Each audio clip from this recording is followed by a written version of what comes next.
DeLuna Coffee is owned and operated by diehard Florida State fans and boosters, the Lemmix family in Pensacola. So cut them some slack for their Hurricane blend. No green and orange, and it's definitely not all about some random letter in the alphabet. It simply is a blend for those of you who love that strong coffee flavor without bitterness. DeLuna has combined two different South American beans with a Hawaiian bean. In fact, the Hurricane blend has won as many ACC titles as the school in Coral Gables. Try it or one of their other 24 blends and get a discount when you use the promo code WARCHANT15. Visit DeLunaCoffee.com and check out their Facebook and Instagram. From Tally to Cali, it's time to wake up. Wake up! Wake up! WarChant.com is your ultimate Seminole sports source. And this is Wake Up Warchant, fueled by DeLuna Coffee. Coffee's for closers only. Now here's WarChant.com's Aslan Hutchavandi and Corey Clark.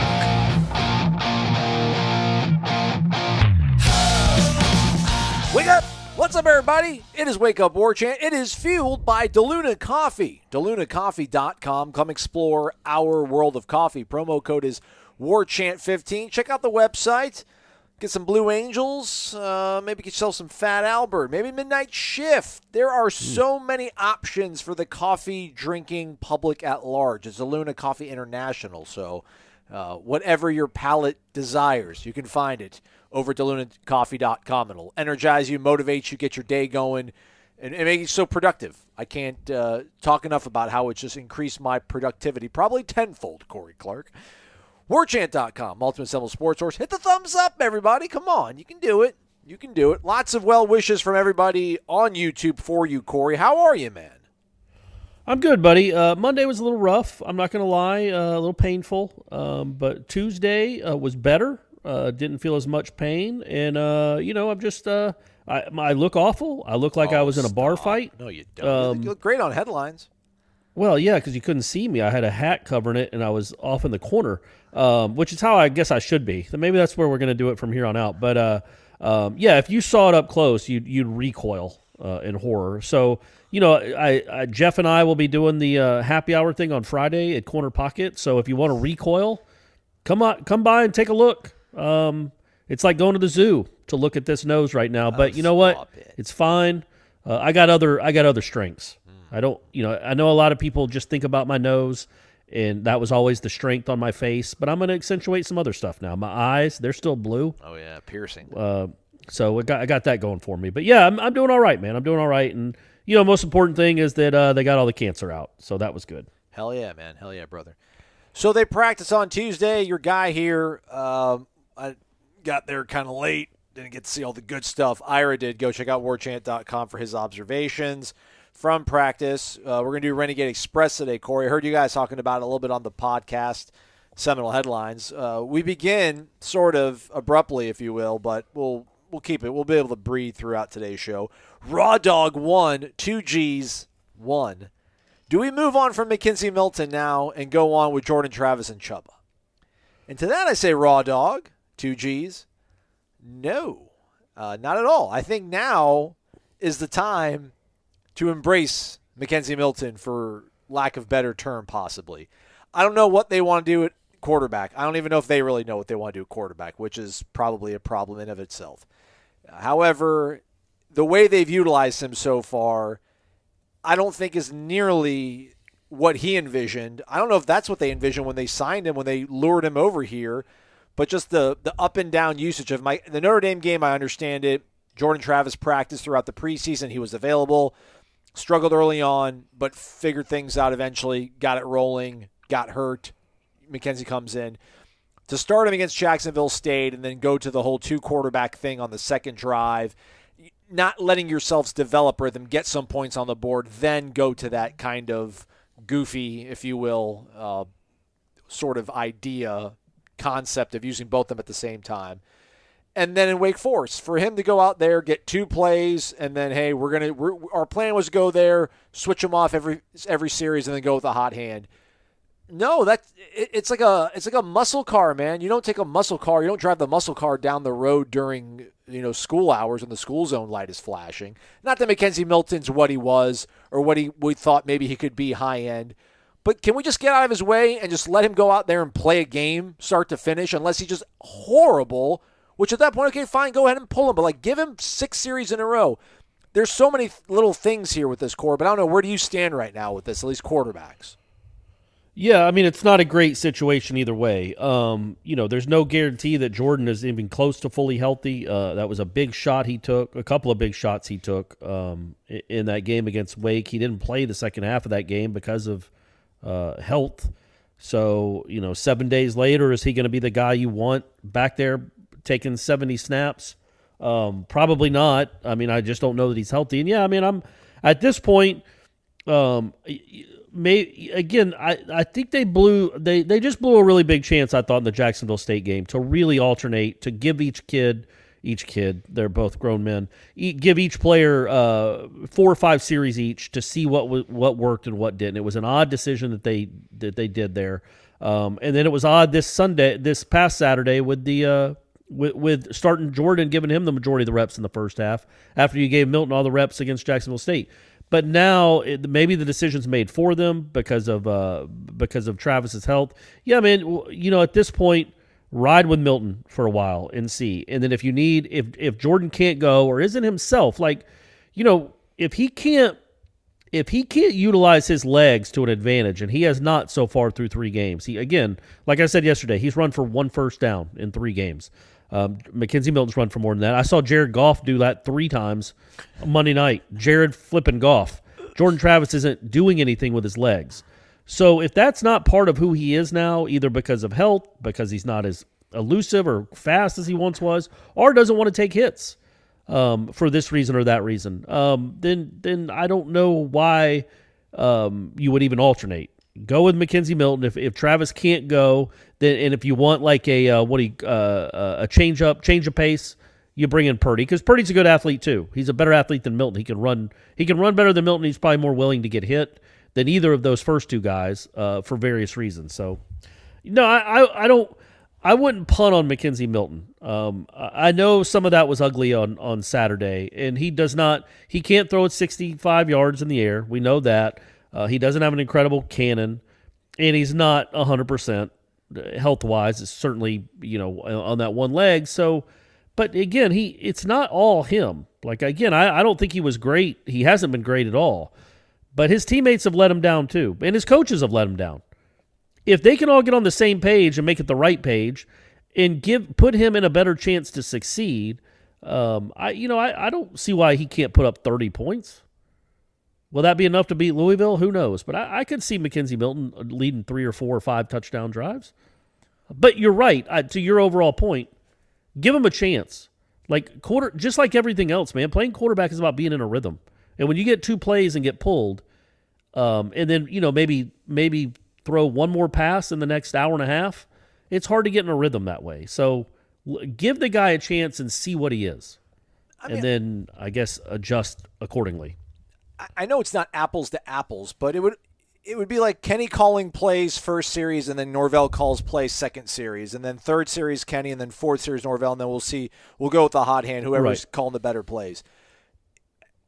He's a quarterback. He's going to be out there. He's going to see certain looks, and especially when you're saying, hey, they're throwing stuff at us that we are not prepared for, then, I don't know, stick with one guy who's out there seeing it and can come onto the sideline and communicate to you what he's seeing, and you guys can figure things out. And I'm not saying that McKenzie can see things better or process better than Jordan but one Travis, of them, although choose one. I got you. Yeah, although, listen, they told Roddy Jones that, he has elite processing speed mentally, McKenzie Milton. But that's the thing. It's like, all right, well, if you're not going to let him get into a rhythm and you don't know what's coming at you, then what sort of hope are you having by switching guys back and forth? I just think give him 2-3 series, because I think he'll see the things. He'll come back. He'll communicate them to you on the sideline, and then he'll know what's going on, and he'll be able to kind of work around that and make some stuff happen. So, to me, listen, and he's not going to be nearly anywhere near as good as I thought or hoped he was going to be, or most of us hoped that he was going to be. But at least let's see what it can be, because at this point right now, consistency, availability, these are important things, and if you can't get it from one of these guys, see if maybe the other one can help you out with it. A little bit interesting, though. I don't know, interesting, but I don't know where we're at right now in this season, at least for these coaches, of where they're at mentally. But man, I lobbed the softball at Norvell in terms of that too. Just if he's getting communication from the players, I said something about, hey, like between series, between reps during practice, or whether it's in games, like when these guys are talking to you between snaps, like are they seeing things good? Are they understanding the concepts that you want to run? Basically, just I needed something. We need to ask questions from these guys, and I just wanted to kind of get a feel of, is everybody at least growing? You know, is this bamboo? Is it taking root underneath the water that we can't see? Right. And then he comes off with, and I'm not offended by it at all, but he took it as some sort of, he's like, I never said that these guys didn't understand the concepts that we want to run. I'm like, oh, I know. I'm like, I wasn't insinuating that. I'm just saying, are they seeing things out there and communicating to you so that you feel good about the growth? And then he's like, oh, okay. And then he pivots to it and kind of answers the question. But I don't know if they feel the pressure of everything kind of starting to – he wasn't in a happy mood, man. I mean, he tried to put on a brave face last week during Jacksonville State, but he wore it on Tuesday. If you guys go look at the YouTube interview, I don't know if you did, Corey, but – and I don't know. I mean, I'm not playing pop psychologist. Maybe I am. But, you know, he's not happy, and I don't know how much of this is them feeling pressure around them, and I don't know if that's going to create another problem for them as they try to dig themselves out of this hole that they've kind of created. Hey, you know what? Pressure makes diamonds, Aslan. It does. Doesn't it? It I does. think that's what they say. Yeah, man, it would be weird if he was happy. They are they have the worst record of any Power 5 team in the country. They lead the nation in turnovers. There's a lot of reasons to be upset, and he's upset. He needs to be. And if he feels pressure, if that's a lot, then too bad. You know, and I'm not saying that he does. I'm not saying he's shrinking from it, but that's the job you chose, man. You know, you're not at Memphis anymore, bub. When you're at a place like Florida State, I don't know how many programs there are in the country that have 3 national titles in the last 30 years, but I would assume count them on one hand. So when you're at a place like that and you start out like this, man, yeah, it gets tight real quick. And so it's how you adjust to it, and that's for the players too. But it's how you adapt to that kind of unique and new pressure that all these guys are under. Really. For the first time, right? I mean, the players, I guess, some of them have been around for a while, but these coaches, they've never – Dillingham's never been in the limelight like this. Fuller certainly. Norvell, obviously, too. I know he won games at Memphis. People knew who he was, but he wasn't he wasn't at a place like Florida State. So, I think it's just that he probably wasn't happy with his practice. And he's just getting – I think there are times where it could just be maybe a little bit overwhelmingly frustrating how many things they still have to fix in this program a year and a half into it. And maybe that culminated on Tuesday, and that's why he was in a bad mood. Like, it just kind of it weighs on you a little bit. But you want it to. It's better than him being carefree and not really caring. And just like, hey guys, yeah, all right, well, I'm about to go get something to eat. Might look at some film later. Good luck, everyone. Have a good day. Like it is weighing on him, and it should. This is his livelihood. It's his job. He gets paid a lot of money to not look like this. So hopefully he can fix it. Atkins was cracking jokes, though. Atkins was serious and dialed in, but then towards the end of his 9 or 10 minutes we had him, he started kind of cracking some jokes, trying to keep it I think light. though, what is he like? He doesn't get the same type of questions, right? Like, I think he gets the benefit of the doubt is because people know what he's working with. Wasn't a great line anyway, and then 2 of his best guys go out. Another one leaves the team. So people know, we all understand what deal. Like, Norvell's answering a lot more like philosophical, general questions about the direction of a program and if it's cratered and all that. So probably a little different mindset going into to the media interviews with those 2 different jobs. Yeah. Somebody tweeted at us, "Love the show, but I don't get why you're so confused why the offense is struggling. We don't have a healthy quarterback. We have maybe one healthy offensive lineman capable of playing at this level, and the worst receiving group in the conference." I mean, that's not wrong. I mean, these aren't wrong, but again, to be 0-3, be 0-3, all the turnovers, and then he talks about the reason we're out gaining teams. Red zone's not good because it's compressed, and those problem areas are more, they're more naked to the world when you're in there. So I guess there's a lot of avenues to go down. I get it. They do have issues. Jeff brings it up all the time. If you can't block anyone, you can't. Again, the current incarnation of Florida State's offensive line, is it worse than what UAB has? Right. I'm going to guess not. No. I'm just going to guess not. I'm going to guess that not many of those UAB guys would be starting for you. Certainly not against Jacksonville State. So, and is that Wake Forest kid, the possession receiver, is he a guy that's just got innate ability that your guys don't have? Does the Perry kid that caught the 2 long passes, is he just something you can't find? He's from Florida. So there are a lot of layers to it, but either go get better players, do better evaluating in high school. A lot of that has to do with, they weren't able to go out on the road last year, sure, or coach them up better. They don't look well coached at wide receiver. I'm not saying they're not. I guess maybe I am. I'm not really saying that though. I'm just saying on Saturdays they don't look well coached, and you can't convince me that Wake Forest just has more talented wide receivers than Florida State. You can't. But and you can say, okay, Corey, yeah, but he had more time to throw. Sure. But on the go route, the touchdown, that's just a go route. It wasn't a double, triple move. Yeah. It wasn't a double move. It wasn't an in-out. Yeah. Just straight down the field. And so, a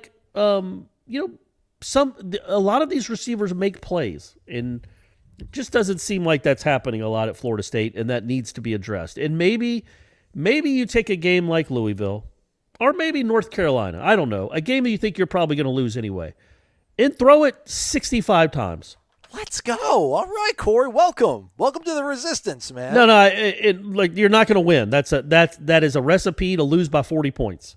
But if you go 38 of 65, well, somebody's catching those 38 passes, and maybe you build some confidence that way with some of these younger receivers. Now, out of the 27 incompletions, how many intercepted? I don't know, 9?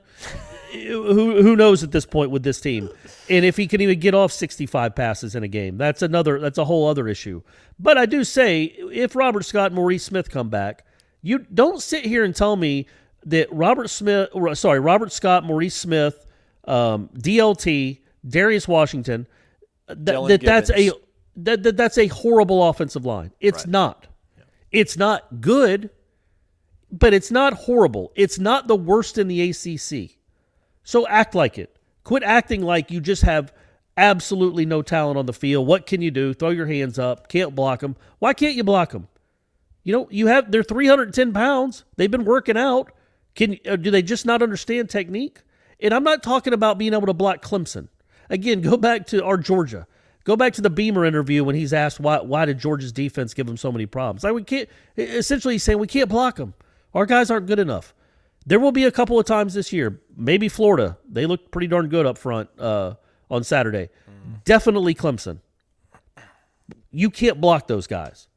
You will not hear me on the Monday after the Clemson game being like, what is going on with the offense? Why can't they move the ball? Nobody's going to move the ball in Clemson. That defensive line is stout, and they're going to dominate your offensive line. They lost Tyler Davis, though. He tore his bicep. That is a big one. He might be back by then. I don't know. I think they said 7 or 8 weeks. But it's one thing to not be able to block Clemson. Nobody's expecting that. Yeah. Struggling against Wake and Jacksonville State, miss me with that, man. Don't tell me that Jacksonville State's defensive line is more talented than your offensive line. It's not. And Wake Forest defensive line, it has some nice players, but they're not loaded with NFL guys. Figure out a way to make it's been years of this. I just can't block them. Just can't block them. Why not? Do they just have the 5 worst offensive linemen in the country? Or you know what I mean, in the Power 5? Is that why they have 10 turnovers? Because I don't buy it. Again, they're not good, but when Robert Scott comes back, when Maurice Smith comes back, and hopefully those happen soon, that's not a terrible offensive line. Brady Scott is not a very good offensive lineman. Love you, Brady. Good luck in life. Good luck with your wedding. He's not a very good offensive lineman. You keep running him out there. I know you feel like you have to, I guess, because the other guys aren't ready, and so you go with the guy that's been routinely beat for 5 years, and you just keep running them out there. Well, why aren't the other guys ready? And I'm a fan of Atkins. I think he does a good job. Does Florida State just cannot get anybody that can play on the offensive line? Well, they're trying with Lloyd, Willis. Zane Herring was hurt last year, and I don't know. He's still slowly. He played a little bit. I think play Zane came in when they when Babion came out. Yeah, they like Schrader, but Schrader's hurt. So, but yeah, I mean, there's so I guess the solution. Yes, the offensive line isn't very good, and it's hard to run a lot of great things with the offensive line. But that does not take away from a 4th and 2 call with McKenzie Milton. It does not take away plenty of other a 3rd and 1 spin into a sack by Travis.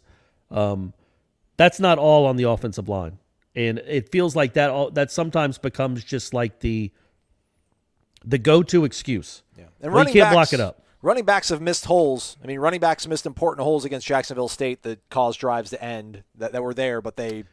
Yes, but again, which running back?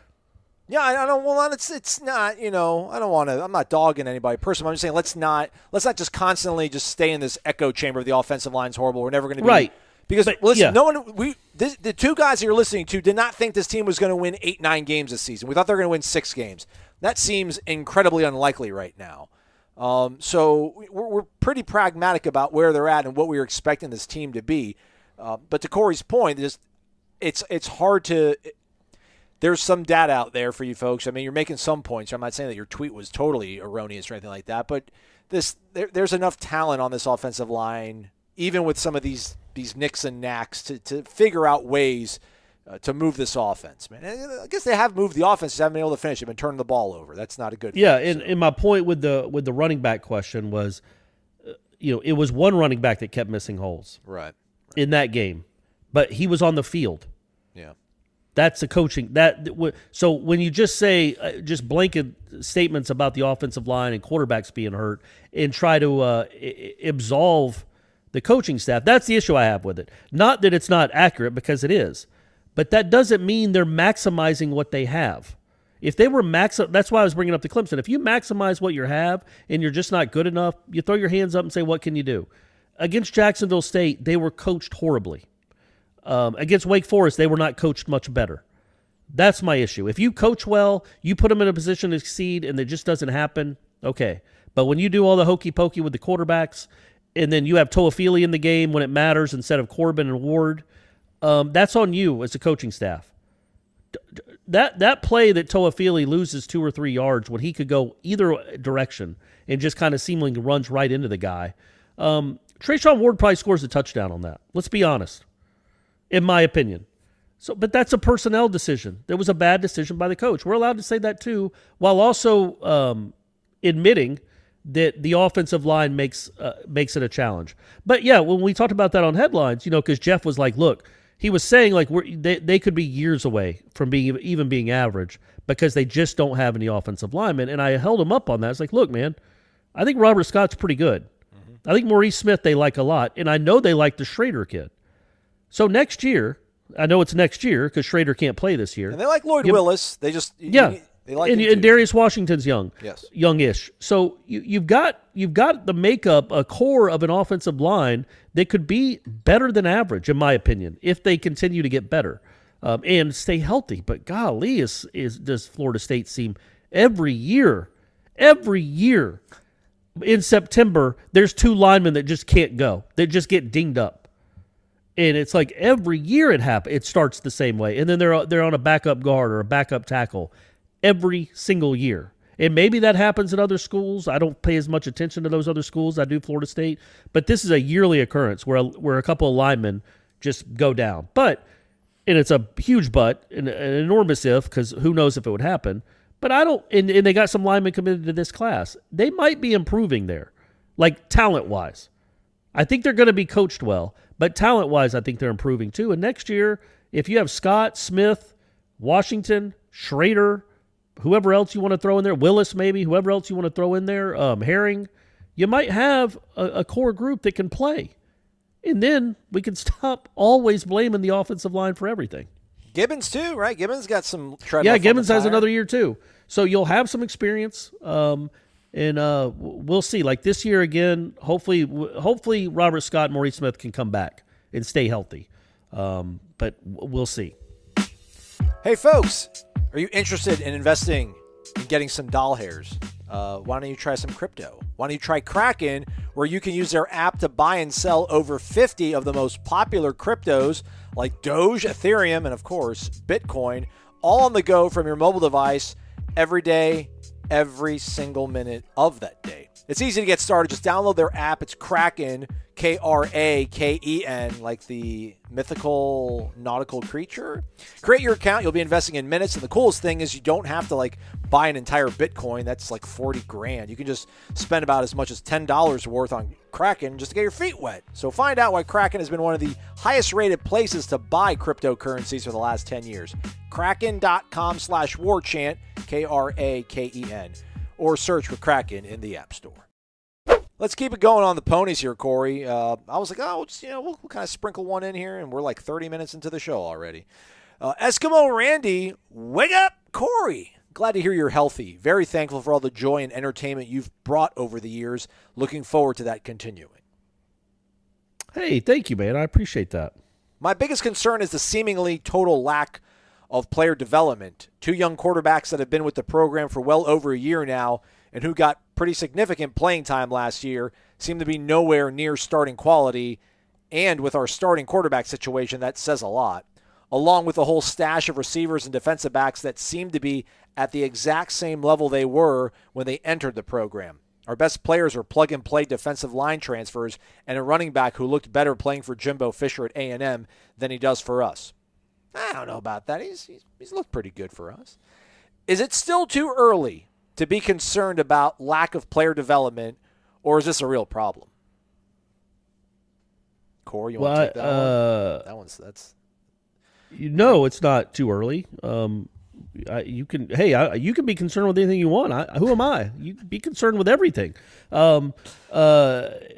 It's early, but I'm not going to sit here and say it's too early because again, you don't see these Portier, Williamson, McLean's a freshman, but those two guys, they haven't seemingly made a leap because they can't get on the field and they're not making plays for you. I wouldn't say Corbin looked better under. I think Corbin's been very good. I know he had that fumble, but other than that, he's been a real solid player this season for Florida State. And yeah, man, the quarterback situation. We don't talk about Travis and Milton. I will say this: when you did bring Milton over, I was surprised that there were still 4 guys on the roster when fall camp started. That's not normal. You go look around the country. There aren't a lot of quarterback rooms that have 4 scholarship quarterbacks. Certainly not one where all 4 of them have started games for you. That's not that. I don't know if that's ever happened at Florida State, where all 4 of those guys have started a game for Florida State. I don't know that that's ever happened where all 4 guys are in the room together. So it's a unique situation, and there's only so many reps to go around. So you can say, why aren't they developing Rodemaker? Why isn't Purdy being developed? Well, you also got to develop Jordan Travis, and you've got to get McKenzie Milton acclimated to the offense. So how many reps are available for those guys? That was one of the, when you're looking for pros and cons, one of the cons of Milton coming is that's less reps for Chubba Purdy because they're going to McKenzie Milton. You're having to divvy up, instead, 100% of the starter reps are going to mostly those 2 guys, and Chubba might get one here or there. So it's hard to develop that way. That's not saying he hasn't developed. We're not quarterback coaches. He might be saying all the right things in film. He might be getting it. Just because we don't see incredible plays in practice doesn't mean he's not growing as a quarterback. So I think it's too early to make a judgment on the development of Chubba Purdy. Rodemaker, I don't know. Sorry, Tate. I hope you have a great career, man, and maybe it's here. But Chubba, I think, is who most Florida State fans are concerned with because of he's ahead on the depth chart. He's above Tate Rodemaker on the depth chart, and he had a nice second half against NC State when he seemed to finally figure things out. And then, of course, he didn't play again for 8 months. That to me, right, is when you think about next year. Milton obviously won't be here. You assume Chubba will be, but how much experience is he going to gain this year, if any? How much better is he going to be in the fall of 2022 than he is in the fall of 2021? And how is that development happening when he's splitting reps so much? Which is natural. It's a football practice. Not one quarterback gets all the reps, but I just don't think he's gotten a lot of reps with the starters. to where we know for sure what he's going to be or what he can be.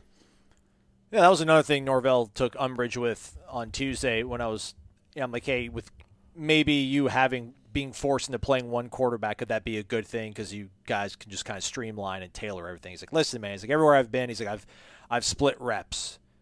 He's like, it's not one of these things where, just because one guy is out there, it's taking away from the other. He's like, they're both going to be prepared. I'm like, I get that, man, but you keep talking about how they have these differing skill sets. Well, man, they're obviously running certain plays that help bring that stuff out, so they're not running the same stuff, each of them, but I digress. I think with Chubb is one of those things where maybe he'll see action at some point in the season, and maybe it'll look good, and everybody will be like, whoa, where was this? Why weren't you guys telling us about this? What I see from Chubba is just like dead plays in practice where either 7-on-7 or 11-on-11, when he drops back, he just holds on to it and doesn't throw, doesn't trigger, doesn't throw the ball. Now, because he's trying to, not turn the ball over in practice and maybe give his guys an opportunity to go down the field and at least run a route. But in a game, I don't think he'll hold on to it. I think he'll run. And in practice, you can't run because, they're going to blow it dead. You get touched, and then the play is over. So he could be somebody that maybe appears in a game out of emergency and ends up looking pretty good because, to your point about him being a little bit more athletic than McKenzie, maybe a little bit better arm than Jordan, although I don't know. Jordan's arms look pretty decent at times this season. I mean, that pass to Pokey was really nice. The post to Ja'Kai week 1 was really nice. Yeah. But maybe he's just more willing to do everything, whereas, I don't know Jordan even knows who he wants to be. It's like it's almost, Ira was pointing it out to me Tuesday's practice. Like it might be one of those things where he's domed up. I mean, he was told for so long he couldn't throw the ball. They tried to get him to be a better passer, so maybe it's like, I don't want to run around any longer. I want to show off that I can throw I want to show off my arm, or maybe it's I don't want to get hit any longer. So we don't even know who he is any longer because he doesn't look like he did last season at all. I mean, he's not elusive. He's not fast, and it's not because he put on 7 pounds of weight, and his injuries that he's been battling have not been lower body injuries. So it doesn't make any sense. And then obviously McKenzie's gun shy to run the ball. So maybe Chubba's one of those guys that can show up. But, player development for me is more, and I don't know how unfair it is, but you would have liked to see a guy like Darian Williamson maybe cement himself as one of your top receivers. Sidney Williams maybe be one of your top defensive backs. he's now starting on your depth chart. Those are the guys, that 2020 class. The first one when he showed up on campus, just like Willie, and didn't have a whole lot of time to figure things out. You would hope that those guys, the DJ Lundys, those guys that they were able to secure their services, that within maybe a year, it's not being impatient, I don't think, to want a guy to maybe have a freshman year, redshirt year, and learn things, and then the second season be able to apply that and be a contributor. And those are the things that we were hoping, like, let's see their development. They did hit pretty good, we think, on Robert Scott. A lot of Sidney Williams, I think, can be a good player for them. Hopefully, I hope he can be better sooner. But it was going to be really important for them to do well in the 2020 class. Not for anything, just the way that we saw how the 2018 class came apart for Willie. Yeah. That first class, you needed some guys to hit to buy you some time to set a sort of foundation. Then when you can bring in your Travis Hunters and have them kind of shine. But, T.J. Davis and Marquiston Douglas and, Tate and Chubba, they're part of that class. Ja'Kai was part of that class. Ja'Kai, I think, has got some ability for you. Corey Wren, let's see that speed manifest itself in some way. But I don't think it's unfair to say what's up with the player development. But at the same time, I don't think there's a verdict in that they can't develop guys either. I'm going to go back and answer the question originally. Yes, it is too early. All these guys that they brought in that are their guys, they're 12 games into their careers, right? Like that's a normal season. They're one 12-game season essentially into their careers. 3 games into their second years, they're all still redshirt freshmen. It's too early. Like DJ Lundy, he's still not a great linebacker. Obviously, he's better than he was last year. So there's something. Deloach is better than he was. Some of these guys are improving. And, man, you really don't want to be in a position where a bunch of 2020 guys are huge contributors on a 2021 football team. That's kind of where they are right now, though. And I guess I was trying to think about, Wake. Like, when you look at Wake's roster, it's a lot of redshirt juniors. And because they don't get to recruit 5-star athletes and 4-star athletes. For their guys to compete with the great young players, they're older. Like they compete with age and wisdom and experience, not necessarily NFL talent. So a 3-year or a 4-year junior can compete with a great freshman, even if that freshman is the next superstar, because he can counterbalance the talent disparity with experience. Florida State kind of seems like they're in that. Maybe that's the track they're on right now. In 2 years, DJ Lundy will probably never be an NFL caliber linebacker, right? But in 2022 or 2023, I know you don't want to wait that long. Maybe he's a serviceable to good college linebacker. Third-team All-ACC linebacker, right? Right. Maybe he turns into that, or maybe Dix turns into that. That's not what it's not now. Clearly, it's not now. But maybe 2 years from now, these guys they can have the same type of defense or offense, whatever position you're thinking about, that these weight guys do, where they're all redshirt juniors. They're on the field as redshirt juniors. Clausen knows when he goes up, maybe not now, but in the past when he's gone up against Florida State, he can't compete man for man talent wise. They're recruiting out of different ponds, but in older fish, maybe I'm not even going to go with that analogy. I couldn't even figure out where I was going to go. The like, older fish will avoid the lure. Like it won't get caught. Oh, yeah, there you go. Okay, Smarter. see, I didn't go that route. I was thinking about what it would taste like to eat. So yeah, I think that may be where Florida State is right now. Is you're taking your lumps now. These guys should not be on the field. You shouldn't be counting on second-year players at some pivotal positions.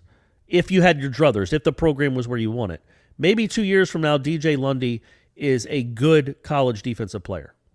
Maybe. McClendon, somebody like that. McClendon actually had a nice game on Saturday. Mm-hmm. Maybe these guys are taking that next step, and they will be good, solid, Wake Forest-type players in a couple of years, or in a year. Right now, they're not. McClendon, Deloach, Willie guys. They're Willie guys recruited by Willie. Seminole Glory Days. Buckle up for this one. He's not a happy camper. Wake up! Be honest. Norvell is not the right guy for the long-term future at Florida State. He's 3-9, which would be 3-12 if not for 3 COVID cancellations last year. He lost to a freaking FCS school at Doak on a walk-off Hail Mary while not in a prevent, and he followed it up with a lifeless game at Snuggy Hill that was no different than blowouts against Louisville, Pitt, or NC State last year. The penalties are still there, turnovers everywhere. In-game situational play calling, atrocious, and now blowouts to average, at best, ACC teams are back. This league is pathetic, and despite FSU having holes on the roster and some deficiencies, we still have more talent than most ACC teams. Which brings it to coaching. There are 0 signs of significant player development. The team is regressing on the field at 0-3 for the first time since 1976. The guy has not won a road game at FSU, and looking at our schedule, won't until maybe 22 at the earliest. The worst thing that can happen would be to log 4 wins this year against Louisville, Cuse, UMass, and let's say NC State, and have people praise him for, quote, improving. I know we can't fire him mid-season, but people need to realize he ain't it and be vocal about it. He's in over his head, looks like a lost boy out there. Come on, even more than Willie Taggart. I know Aslan knows this. Corey will say the sample size is not big enough, but it's plain as day. It's over. Sooner everyone realizes it, the better. Don't obsess over one recruiting class. Long-term future of the program with the right coach could bring one in and also has the luxury of the portal. All right. I don't know what to tell you guys. This is the sum of all fears. Blessed day to both of you. Yeah, man. I mean, what do you want to do? I mean, again, you've made your decision that Norvell can't get it done. I'm not saying that's the wrong decision. You might be 100% right. He certainly hasn't given anybody any proof that he is going to get this thing done. But if you fire him, like you can say now, yeah, it's just one recruiting class. No, it could be 2 or 3 recruiting classes. Man, Willie Taggart came in, and look at the guys he brought in from that 18 and 19 class. You want to know why Florida State is terrible right now? Look at those classes. If Mike Norvell, even if you think Mike Norvell is clueless, he doesn't know what he's doing. If he had better players, you can stumble F your way around to a few wins with really good players. He had nothing. They still aren't loaded. The best player on the team is a guy from Georgia. His quarterbacks both started somewhere else. The guy before him didn't bring in a quarterback. Not one. The one he brought in was Hornibrook, for crying out loud. So again, you can make up your mind that Norvell's not the right guy. But then you're cratering 2 more recruiting classes. This one goes away completely. And you can say, it's Travis Hunter. He's probably not coming anyway. These guys might be coming anyway. Sure, maybe. They certainly aren't coming if you get rid of Norvell and his staff in like December. But then all the connections you would want for the next year. You saw what Norvell's 2021 class was like. He was behind. He was the way college football recruiting is now. If you don't have a relationship with these guys when they're sophomores, you're probably not getting them.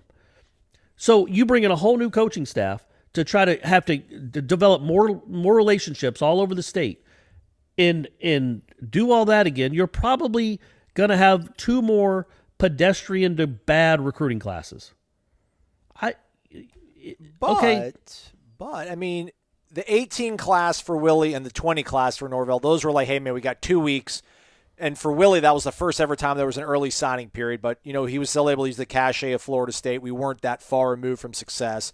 So he had a top 10 signing class. Now, obviously, didn't work out. 80% of them are gone. But that was 18, and then 20 for Norvell's like, all right, I only got 2 weeks to make this happen. I'll make the best of it. Taggart's 19 class was because he was recruiting off a 5-7 season. The 21 how was that 20 class coming together too? Because he was here in 19. That 20 class wasn't anything either. Oh, I know, but I'm saying, like, Willie didn't have a lot of time for his first one, neither did Mike Norvell. And then that second one, 2019, that was like a full recruiting cycle for Willie Taggart, but he's recruiting off a 5-7 team. 2021 was a COVID year, and he was recruiting off a 3-6 season. So you can talk about how bad these classes are, and I don't know, is it because inconsistencies and not having continuity, or is it just not having – if you bring in a good – and listen, I know it's not going to happen, but if you were to be able to stumble into a good coach – that has cachet in this state. Travis Hunter loves Florida State. I mean, I don't know how much of it is because he loves Mike Norvell. He's got a good relationship with Marcus Woodson. But if you hired somebody really good and their first active duty is like to reach out to Travis Hunter and these guys, like, listen, man, I know you guys have been through hell with this program, listening to different voices and trying to follow it, but, like, I'm going to turn this thing around. I mean, who's for them to believe this guy? But it's not out the realm of possibility for a guy to come in here and be able to kind of suture everything and keep it intact. And if he's really good, maybe he can actually flip it and you win 7 games in his first season. And then you're able to recruit off a better season than Willie had or Mike Norvell had. Now, that's a really optimistic, hopeful point of view. I mean, it just seems unrealistic to the point of like rainbows and unicorns that would happen. I'm not like making fun of you. That would be great. That would be awesome if somebody could come to Coburn tomorrow and say, look, if you fire this guy, next year you're going to win 7 games, I promise, and keep Travis Hunter in that class, he would do it. But as we've seen with these last 2 hires, there are no guarantees. So are you willing to just set your program back? Now, I get the counter is every day that Norvell is the coach sets the program back. I get that. It's been awful. There's no one defending that. But if you start making a habit of firing coaches every 2 years, before their second years are even up, you can't. Florida State just can't do it. Like we talked about, they can't pay Mike Norvell $10 million to go away or $12 million to go away as they're paying Willie Taggart another $12 million to not coach. That's like $5 or $6 million a year going to 2 people not to coach your team. And this isn't Oregon. This isn't Alabama. It's not unlimited resources. So just from a pragmatic point of view, you just have to hope that Norvell's the guy. And if he's not, at least he can stabilize it. So when then you do make a change, number one, you don't have to pay a ridiculous buyout because you waited out another 2 years. But that it's on more solid footing. So when the next guy comes in, there's been maybe there's been a shift in the locker room, the culture, yada yada, all that's been shifted. But man, I just I don't know what end it would be to just say he's not the guy. Let's get rid of him. 12 games in. Number one, pragmatically, realistically, you can't afford it financially. We didn't even think they could afford it with Willie. and now they'd have to be doing it again with another coach at some point. And now's the time, and I get it. You can say it's not fair. Like, well, why'd Willie only get 18 games, and you're going to give Norvell 36? Yeah, man, you can say my bad. Like, hey, maybe we're a little too we rushed a little bit on Willie. That's our fault. We can't afford to do that again. So we have to ride this out and see what happens, because otherwise. And again, so I don't know. Yeah, I know I'm going back and forth. I just wonder, like, where are you after if you go 3-9 this year, which I think is kind of a glass half full look. I mean, so you go 3-9 this year. You're 6-15. You're 6-15. It's disgusting. I know, and then you bring them back obviously for 2022, and then you go 6-7. Like, you make a bowl, but you lose your bowl. Let's say you win your bowl, you go 7-6. You know, then you get rid of, like, how? I mean, what? I guess. Well, you wouldn't get rid of better. Yeah, you wouldn't get rid of somebody. What? No, Corey, take that back. If they go 3-9 this year and they go 7-6, he's back in 23. No way. You think that? Of course. But he would more than double his wins and get you to a bowl, which apparently is just that doesn't happen around here anymore. No, you could if you can't fire him after 7-6 if you didn't fire him after 3-9. What would be the point of that? And what if the 7-6 is done with a bunch of really good young players? Again, you know, and we're in a day and age now. If you fire your head coach after they've made improvements, half the team can bounce. They're not beholden to Florida State, and they're not contractually obligated to play for Florida State. There's a lot that goes into that. No, I don't. I certainly don't think 7-6 is. If he goes 7-6 in 2022, I'll be doing a cartwheel, man. Be like, all right, we're back to the Shreveport. You should be ashamed of yourself. No. Hey, man, what program are we covering right now, man? I don't know the one that's won 3 national titles in the last 30 years, and only a handful that's not of the one schools we're can say covering that. right now. But again, 7-6 at least it shows improvement. Corey, that's 6 horrible Saturdays. That's 6. And with this schedule, too. I mean, I guess you got LSU next year. But I don't. Yeah. I mean, you're still going to be losing to Wake Forest or a Louisville or an NC State or like 2 out of those 3 teams. How do you feel? I don't know.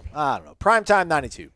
Wake up from now on. So then basically he'd be dead man coaching for you, because there's no way they're going to win 10 in 2022 with a first-year quarterback? That ain't happening.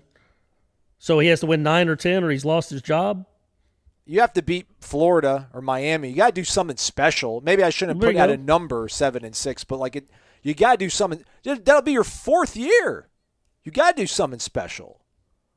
No, it'd be his 3rd year, right? His 3rd year, but to come back for a 4th year, you've got to do something special. I mean, I guess maybe beating North Carolina, beating a top 5 team. And what if they go 7-6, but they sign the number 6 recruiting class in the country, and in the middle of that fall of his 4th year, they have the number 3 recruiting class in the country?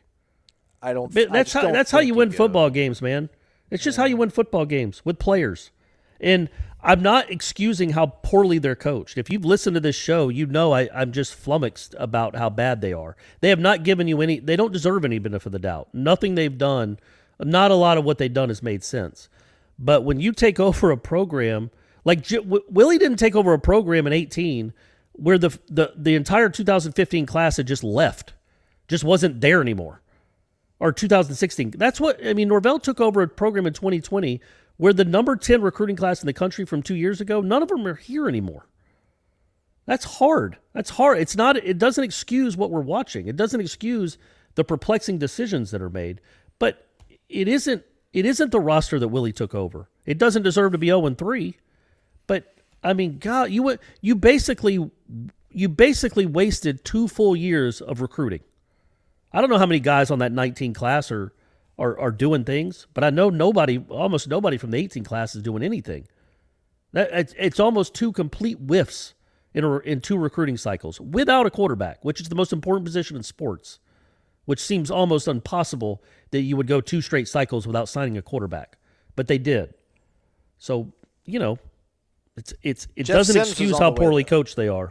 Yeah, I know. It doesn't excuse how poorly coached they are. I'm just, that's a huge, huge hamstring injury. He was hamstrung by that, and it does not matter because I just don't see them firing him. unless somebody comes out of the woodwork and gives them a check for $35 million to go fix the football program. Which is not going to If you're listening to this, do it. We're all about it. Do it. Make it happen.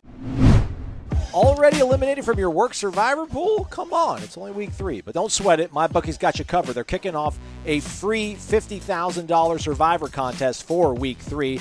Whether you're a new or existing customer, if you've ever made a deposit with MyBookie, you'll earn an entry into the $50,000 survivor contest absolutely free. Make your first deposit now using the promo code WARCHANT. They will double your funds. To play, all you got to do is pick a winner. One winner a week. Keep your streak alive to have a shot for that grand prize. Promo code, again, WARCHANT over at mybookie.ag. Florida State, believe it or not, is still available as a choice for national championship to win it all at 15,000 to 1. So if you bet $100 that Florida State was going to win the national championship, you would win $15,000. Or you could just tune into our live show Wednesday and give Corey and I $100. MyBookie.ag, use the promo code WARCHANT. And I'm just kidding. Save your money. Don't do that. Primetime 92. Wake up! From now on, anytime my girlfriend gets mad at me, I'm going to go with the Norvell response of, this 100% falls on me. I'm going to work my butt off to change, and I'm going to take full responsibility. How many times can I say that before she gets pissed? Yeah, I think you can keep doing it, and maybe throw in there like, look, it goes from the top down. It starts at the top. So it's my brain. It's my brain telling my body what to do or what not to do. So that's on me. That's on my brain. I apologize, but I'll tell you, yeah, it's going to get fixed. It's going to work. All I know how to do is work. Yep. Yeah, yep. that's all I can. I don't know how to do anything else but work hard. So just know, sweetie, I'm be working hard, and I understand the frustration. It's going to get better. That's not a bad tack to take. Sprinkle some Dillingham. Hard work's the recipe. I mean, there's no guarantee you're going to get better, but hard work's the recipe. And all it means is that you're going to work hard, and you're going to work hard, and you're going to improve. So maybe throwing a bamboo in there. There you go. Tell her about bamboos and how they just sprout out of nowhere. I'm screwing up right in front of your face, babe, but underneath, like behind the scenes, root, things are taking root, and I'm going to get so much better. Yeah, it's going to sprout. It's going to be a bamboo. There's going to be pandas all over this house by the time we're through. It's going to be nothing but bamboos. It's Mark in Naples. It's M. Adam CZ. Wake up! Just want to say thank you for bringing the content and honest observations through these difficult times for Florida State football. After taking my older son to the Notre Dame game, I promised my younger son we'd go to a game together this year. He wants to go to Boston for the Boston College game. So you know what? We're going to go. Flight from Fort Myers to Boston is booked. We're going to cheer like crazy. That's all we can do. Stay behind this team because heavens to Betsy, they need the fans right now. Go Noles will be 2-1 in the ACC after Syracuse. Got to think that way. Oh, well, yeah, that wouldn't that be something? Yeah, man. Positivity is it helps. Yeah, I mean, just go cheer and hope to be happy. I guess. I will say this: like, I've seen people. I've gotten some emails and talked to some people where they're boosters, some large, some not so large, that are pretty fed up. And aren't really excited where their money's going. And my point is, like, this isn't the time, and it's not my money, it's your money. I get it. But the only way this gets fixed, really, you got to make a good hire. Maybe this guy's the guy, maybe he's not. But turning off the faucet isn't going to help anything. I guess that's the only way I can put it. Whether that money's going to Travis Hunter or buying out Adam Fuller and bringing in a better defensive coordinator, the money's got to go. You got to have money in 2021. It's kind of BS, right? Like in the NFL, they all get paid the same. They all make the same money. They all have the same exact money to spend. The people you're competing against. Yes, like there's no correct. Reason the Giants, the Giants have. I think they've started out 5 straight seasons 0-2, which is impossible to do in the NFL. It's because they keep firing coaches every 2 years, Corey. Well, I don't think that. Yeah, but they have the same owner. I know, I'm kidding. I mean, you know what I mean? But like, there's really no excuse in the NFL to not be able to turn it around in a couple years. Right. With draft, free agency, you just see it all the time. The Bucs went from 7-9 to Super Bowl champs in one off season. College football doesn't quite work like that because you don't have the people. Some of the people you're competing against have more money than you, and they spend it better than you do. So again, I would hope that you can still be fans, still come to the games. If you got season tickets this year, come and cheer and hope that you get to see a dub. Jimbo Jangles, wake up. Everybody likes to simplify how we got here. Why are we so awful and how we get out? Here is my hot take. We've got to find a decent quarterback who can give us a chance on offense. It's been 7 long seasons since Jameis Winston, and the best year since was 2016 with DeAndre Francois, which coincidentally or not, we got double-digit wins, New Year's Six Bowl victory. Yes, we had Dalvin, but without a decent quarterback to help stabilize this program, we will go nowhere. Ponder helped us get out of the lost decade. Hopefully Chuba or A.J. Duffy is that guy. Also, welcome to the Skin Cancer Club hardcore. 41 here, and have had my face hacked up a few times already. Give it a few months. You'll be surprised how well it heals, buddy. A few months? I mean, Corey, they dug into your nose for how many hours? No, yeah, they did. Well, it wasn't hours, but it was. And you're a bleeder, apparently, too. Your delicate, soft skin.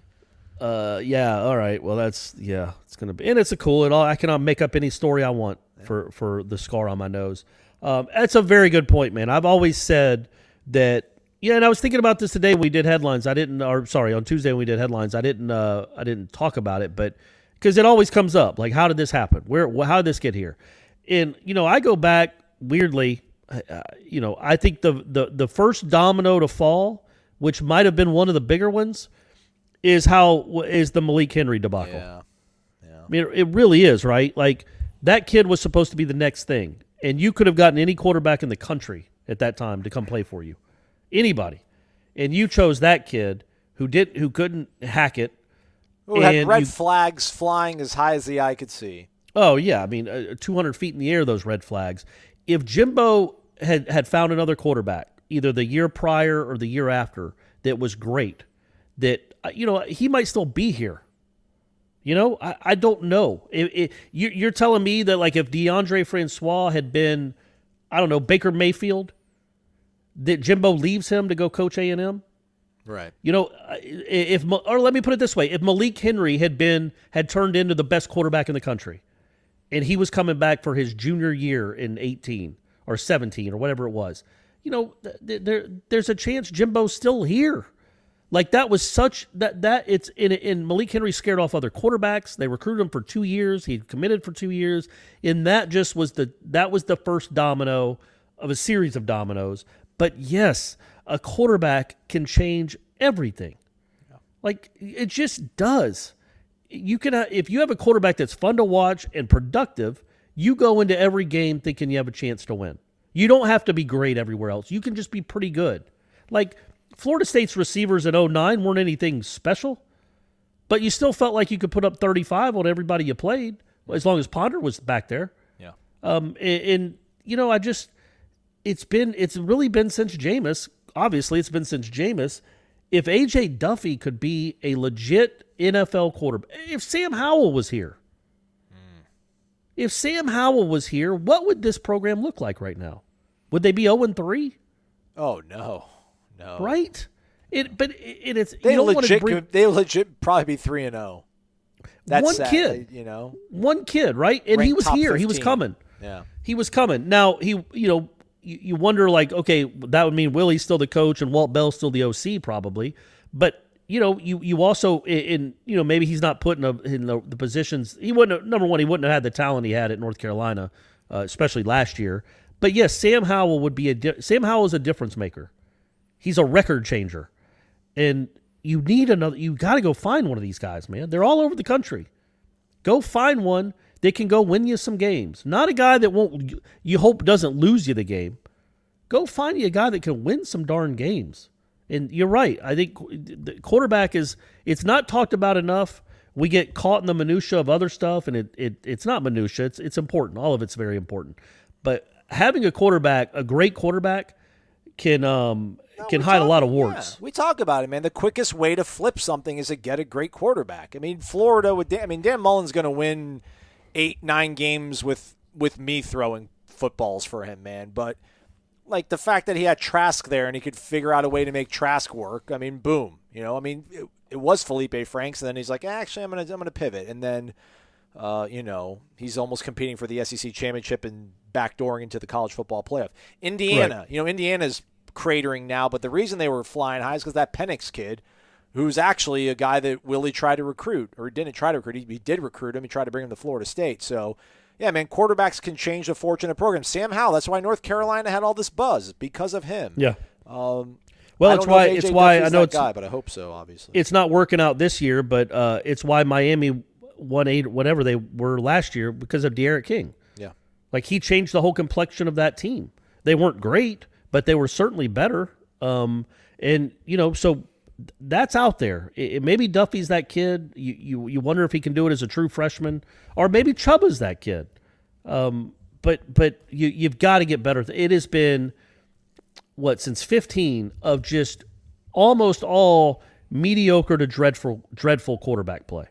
16 is the lone year, DeAndre's first year with Jimbo, where he was a above average quarterback. But other than that, it's just been a bunch of dog poo. And you can't when you don't have a great culture and you don't have great players around a quarterback, and your quarterback's bad too. Well, that's a great recipe to miss bowls and lose to Jacksonville State. And sadly, I wouldn't have thought this was possible. The quarterback play through 3 games, still early, folks, still early, but through 3 games, it's been really no much better than what it was last year. Last one as we go out. We got plenty more to get to. I'm not going in chronological order. This kind of ties into a question I want to ask you, Corey. So with no offense to Seminole Life, who's got good avatar, he's got our guy Paul Walker, rest in peace, as well as Jonathan Moxon from the West Canaan Coyotes. This is avatar, right. So shout out. Wake up, fellas. Having Randy Shannon on staff seems to be an easy economic choice for a new mindset at defensive coordinator. Not that I think he has everything we need, but he's obviously more qualified than Fuller. Is he not? Elephant in the room, in my opinion, is why would Norvell give Dillingham such control over the play calling at his biggest job to date when he has never been a true solo OC?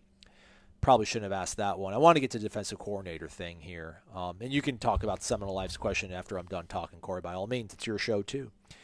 In terms of, like, solutions, so I don't know how the season's going to end, but, there's a safe assumption that obviously Mike Norvell is going to return next season, and that Adam Fuller is probably not part of those plans. So I guess the solution is create that, I don't know, take a page out of the model of Clemson with Dabo, bringing in Chad Morris, bringing in Brett Venables, stabilizing things, let him kind of be your CEO, emotional guru. Although I don't really think that's Norvell's strong suit. Like I think that could have been something you could do with Willie. I think like Willie is so about ethos and creating relationships and bonds and things like that maybe it works. But I mean, Norvell's a guy that wants to be involved in everything. But if the offense continues to be a problem, which you and I agree it's the biggest glaring problem, what happened? I mean, is that the really only roadmap to get this thing going forward for 2022? Is like, all right, hire a 7-figure defensive coordinator, but how much does that really improve things? Yeah, you remember when Venables came over in 12, that Clemson defense was trash. It wasn't very good. EJ put up 50 on them because they didn't have good players. They started recruiting better. They got better players. And when you had, I'm not saying Venables didn't have a lot to do with it. He had a ton to do with it. And he's a great coach. And Oklahoma wasn't sad that he left. Like Bob yes, told they him to weren't go. great at Oklahoma. Yeah. They had some moments at Oklahoma, but he wasn't just he wasn't Mickey Andrews. The world. Yeah, they weren't leading the world in defense. But he was a very good defensive coordinator. They went and got him because they thought he was the missing piece. And they paid him for it, paid him handsomely for it.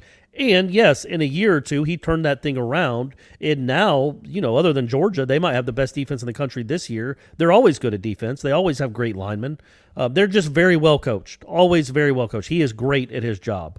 So he deserves the money. Is there someone out there like that?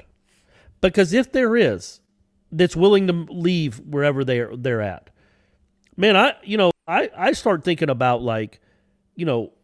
somebody in the administration might be like, look, we just can't afford to pay 1.4 to a coordinator or 1.6 to a defensive coordinator. We don't have that money. I would almost counter with, we can't afford not to. Like, you have to do something because you don't want to get so far behind in this race that you can't catch up.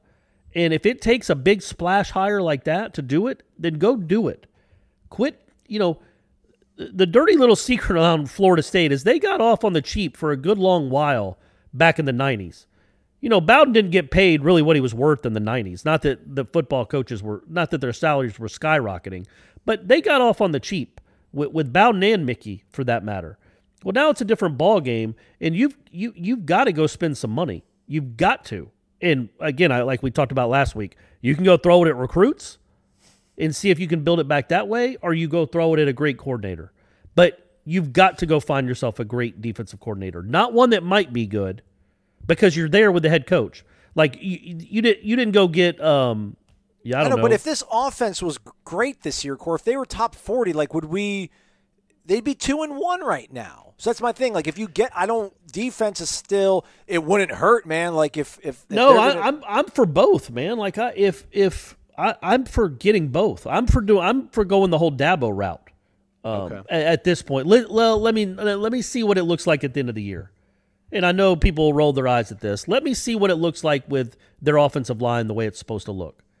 Because they did put up 38 on Notre Dame. Nobody's come close to that since. I know it's Toledo and whoever else they played, Purdue, but Notre Dame's got a good defense, and you put 38 up on them. These last 2 weeks have been extraordinarily bad. But let me see what it looks like at the end of the year, and maybe they do make gains offensively, and they do look like a top 25, 30-ish type offense. And then you feel okay about those two guys working together.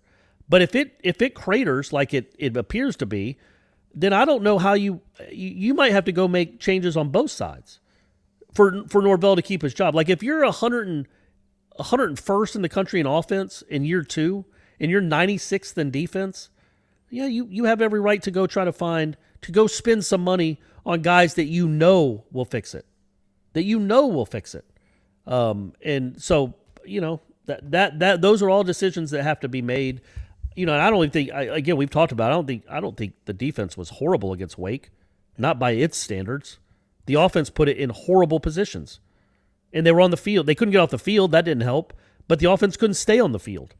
So, you turn it over 6 times, you have another turnover on downs, you run 51 plays as an offense. I mean, every defense is going to give up yards and points in that situation. So, but yes, I think an upgrade at defensive coordinator is probably a minimum of what you do at the end of this year, unless our man turns it around. But yeah, I'm not sold on the offense either. Like I think there could be drastic changes on both sides, because if this offense keeps looking like this, yeah, man, what trend are you riding going into next season? What do you feel good about? So that's where I don't even think I answered your question, but no, it's fine. I think everything's on the table when it comes to coordinators. I think they might have to make a run at 2 different guys. They might have to pay a couple buyouts and then go spend an exorbitant amount of money to get 2 really good coordinators. But who do you get? Like I don't know. Yeah. I don't know who's out there that you'd want that you would get. You could make a run at Jimbo's guy, Dan Lanning, your buddy. Like, all right, man, I'll pay more than Athens pays you. And you don't have to worry about Kirby getting all the credit. Maybe that's it. Man. How about that defense though? Jeez Louise. But I don't know. You've got to go. You got to go get somebody. It's not even like you got to go get a big name. Like Mickey's a big name. You could get Mickey back or Buddy Ryan. I don't know if he's alive anymore. I know Monty Kiffin's alive. Rex Ryan's alive. Yeah, Monty Kiffin's alive. It's not about getting a big name. Go get a guy that you're dead set 100% confident can do the job and is very good at his job. I don't think anybody was with Adam Fuller. Yeah. But there are people out there that you would be like the guy that's at Notre Dame now that was at Cincy.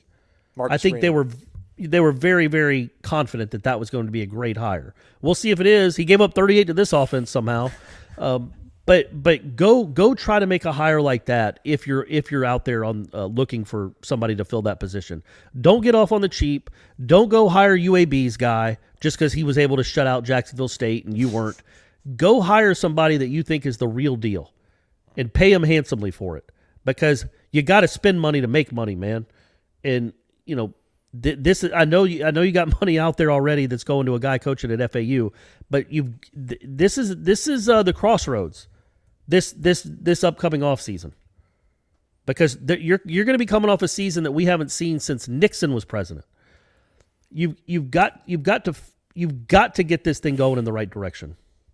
So, and we'll be here. Those are my marching orders to whoever's making these decisions. Go fix it. I don't think I don't think that means firing Norvell only because you can't afford it.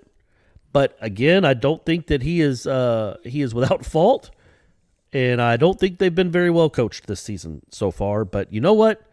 He might be turning around. He might be DeMarcus Walker was really bad his sophomore year, right? Wasn't really. He wasn't very good. He wasn't very good at all. Like, that was a not good defense in 14. And he barely could play on that, and he didn't make any impact at all. Brissett shook him out of his shoes for one of those crazy touchdowns up in Raleigh in that crazy game. But he came back in 15 and was a different player. And then in 16 might have been the best defensive player in the country. Maybe that's what Norvell's doing. He's having a little sophomore slump, little DeMarcus Walker type sophomore slump. But next year he's going to be all conference, and the year after that an All-American. That's one way to look at things. That's awesome. Hey, look at Corey's face and my face. We'll be live 6 o'clock on YouTube Wednesday evening. Oh, no. What am I going to do about that? Live show. It's going to be great. But Jeff Cameron's first, 1 to 3 o'clock live here on Warchant TV and 93.3 FM. So do tune in for that. He's Corey. I'm Aslan. Thanks so much for listening to Wake Up Warchant, fueled by DeLuna Coffee.